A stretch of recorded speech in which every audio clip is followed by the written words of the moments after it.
में बिठा लिया। बच्ची को लगा कि उसके लिए मदद, लेकिन इसके एवज में उस ट्रक चालक ने भी उसके साथ दरिंदगी की हद पार कर दी।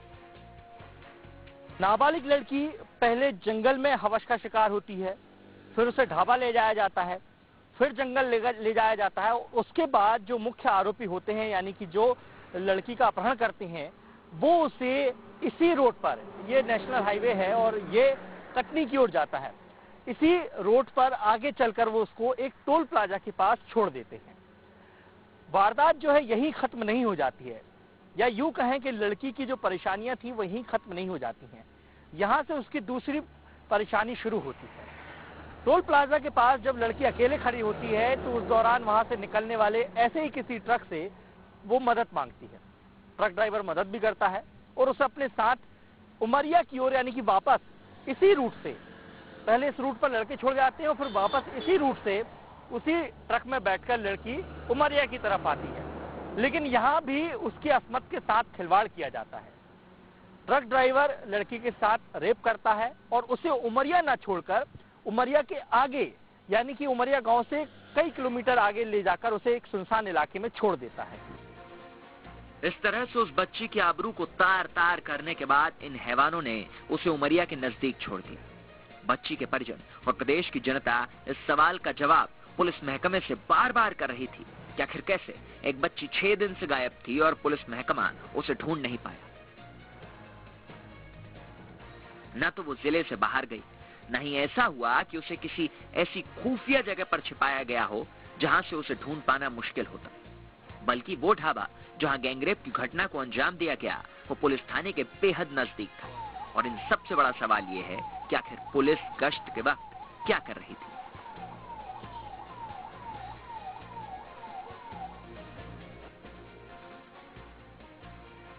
हालांकि मीडिया में मामला आने के बाद पुलिस एक्शन में आई और बच्ची को अगवा करने वाले दोनों आरोपी राहुल कुशवाहा और आकाश सिंह के साथ साथ पॉक्सो एक्ट के तहत कुल 7 आरोपियों को गिरफ्तार कर लिया है। पुलिस का मानना है कि आरोपी इस बच्ची को जान से मारने की भी योजना बना रहे थे, लेकिन उससे पहले इस तक मदद का सही हाथ पहुंच गया और वो बच गई। इसमें 2 मामले कायम हैं। एक मामले में 5 आरोपी, एक मामले में 7 आरोपी हैं। अब कुल मिला के 1 आरोपी गिरफ्तारी रह गई है। इसमें ग्रुप रेप की, गैंग रेप की धाराएं लगी हुई हैं और चूंकि पीड़ित बालिका नाबालिग है, इसलिए पॉक्सो एक्ट के तहत भी कार्रवाई की गई है। हालांकि सिर्फ उमरिया ही नहीं है जहां मानवता शर्मसार हुई है। ये नजारा तकरीबन हर शहर का है, जहां कहीं नाबालिग तो कहीं महिला की इज्जत का सौदा किया जाता है, उसे लूटा जाता है और ये सिलसिला चलता चला जाता है। जिस तरह उमरिया में 13 साल की मासूम दरिंदगी का शिकार बनी, उसी तरह बैतूल में भी 13 साल की बच्ची के ऊपर हैवानियत का कहर टूटा। उसे अपने ही पड़ोसी की दरिंदगी का शिकार होना पड़ा।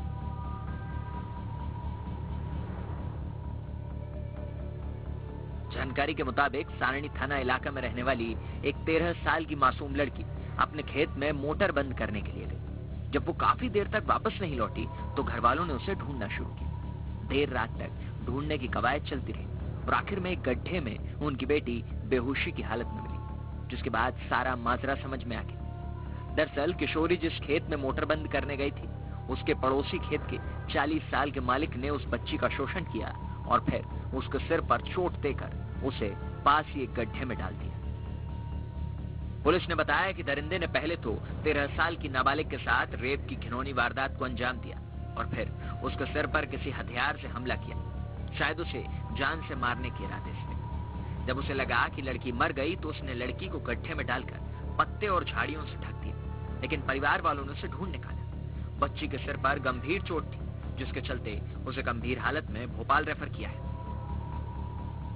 क्षेत्र अंतर्गत एक ग्राम सीता कामत में एक नाबालिग बालिका जो कि खेत में गई हुई थी और पड़ोस में ही खेत पड़ोसी उसका जो है आरोपी उसको बहला फुसला करके और उधर खेत घुमाने तरफ के लिए ले गया और उसके साथ नाले में ले जाकर के उसके साथ उसने उसका यौन शोषण किया और उसके बाद फिर वो चिल्लाई तो उसको जो है वो मारपीट किया है और उसके सिर में चोट है। तो उसकी जब वो घर पर नहीं लौटी तो उसके परिजन जो है वो उसको ढूंढने के लिए वहाँ पर खेत तरफ गए, तो वो जो है वो वहाँ पर नाले में मिली। फिर उसको लेकर के और वो तो घोड़ाडोंगरी अस्पताल ले गए। अगर हम ये कहें कि पुलिस की कम मुस्तैदी या फिर छोटे शहरों का बस ये हाल है तो शायद हम गलत हैं, क्योंकि इंदौर से आई एक घटना बताती है कि असल में दरिंदगी हर स्तर, हर शहर में फैली है। इंदौर में 20 जनवरी को एक छात्रा को अगवा किया जाता है, उसके साथ रेप किया जाता है और फिर उसे मारने की साजिश रची जाती है, जो बताता है कि ये घिनौनी मानसिकता कहां तक घर कर चुकी है।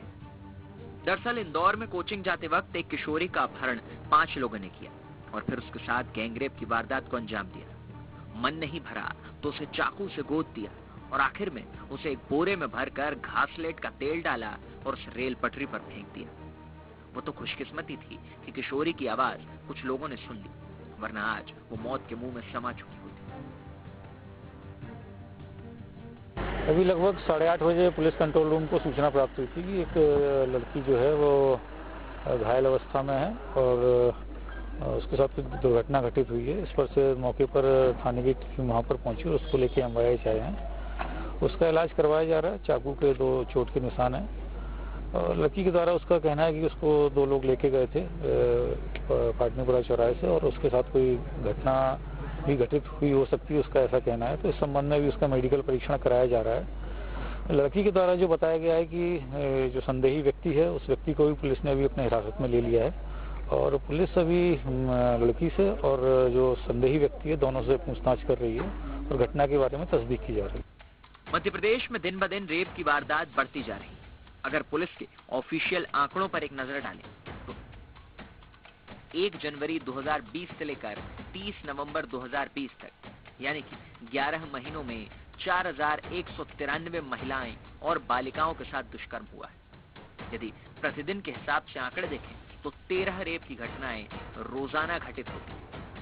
प्रतिमाह के मुताबिक जनवरी में 372, फरवरी में 365, मार्च में 358, अप्रैल में 206, मई में 357, जून में 434, जुलाई में 439, अगस्त में 382, सितंबर में 418, अक्टूबर में 468 और नवंबर में 376 दुष्कर्म के मामले दर्ज किए गए।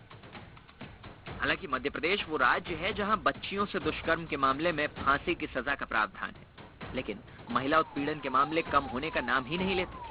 इस बाबत सरकार और प्रशासन दोनों सख्त है। यहाँ तक कि खुद मुख्यमंत्री शिवराज सिंह चौहान कई बार दोहरा चुके हैं कि ऐसे लोगों को फांसी की सजा से कम कुछ नहीं मिलना चाहिए। मैं दाद देता हूं, प्रणाम करता हूं जिसने हिम्मत के साथ इस अन्याय का विरोध करके, और चाहे वो कोई भी हो अन्याय करने वाला, उसको जेल की सलाखों के पीछे पहुंचा के उसको आजीवन कारावास की सजा दिलवाई।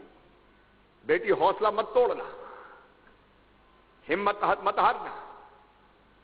पूरी सरकार प्रशासन आपके साथ खड़ा है और मैं विभाग को भी निर्देश दे रहा हूं कि पूरी मदद करनी, इस बहन के साथ हमें खड़ा होना है ताकि ऐसे राक्षस जो सचमुच में वध करने के योग्य हैं, इनके इस धरती पर जीने का अधिकार नहीं है। ऐसे लोगों को तो तुरंत फांसी के फंदे पर चढ़ाना चाहिए। काहे का आजीवन कारावास है। महिला उत्पीड़न के मामलों को लेकर सरकार सख्त है। महिलाओं के साथ ज्यादती हो या फिर बच्चियों के साथ दुष्कर्म की घटनाएं, सीएम शिवराज हर स्तर पर इसके खिलाफ खड़े नजर आते हैं, लेकिन प्रशासन का ढुलमुल रवैया या यूं कहें कि जरा सी लापरवाही किसी की जिंदगी को नर्क बना देती है। सीएम शिवराज इस बात पर बेहद सख्त और बेहद तटस्थ नजर आते हैं कि बेटियों को अन्याय नहीं सहने देंगे। सब बेटियों को मध्य प्रदेश में संदेश देना चाहता हूं, अन्याय मत सहो। छेड़छाड़ अगर होती तो डरने की जरूरत नहीं है, बताने की आवश्यकता है और ऐसे बदमाशों को ठीक करने की जरूरत है। और मैं बेटियों तुम्हें आश्वस्त करता हूं, वचन देता हूं कि सरकार ऐसे बदमाशों को क्रश करके धूल में मिला के छोड़ेगी। इनको किसी भी कीमत पे हम बर्दाश्त नहीं करेंगे। मुखिया मुखर है, प्रशासन भी आरोपियों के गिरेबान तक पहुंच ही जाता है। लेकिन इन सब के बावजूद न तो तस्वीर बदल रही है, न ही स्थितियों में कोई खासा सुधार नजर आता है। जरूरत सख्ती की नहीं बल्कि समझदारी की। ये बहस का बड़ा मुद्दा है कि समाज में सेक्स एजुकेशन कितना जरूरी है, लेकिन उससे भी ज्यादा जरूरी है ये बताना कि किसी के साथ उसकी मर्जी के बगैर संबंध बनाना न केवल सजा योग्य है बल्कि इतना घिनौना है कि उसकी सजा शायद बनी ही नहीं।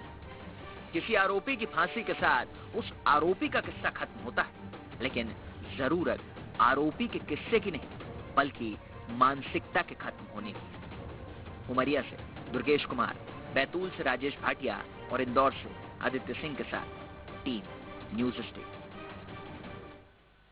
तो कहीं एक लड़की 9 लोगों की हवस का शिकार होती है। वो जब जब मदद का हाथ बढ़ाती है उसकी कलाई खींचकर उसे बेआबरू कर दिया जाता है।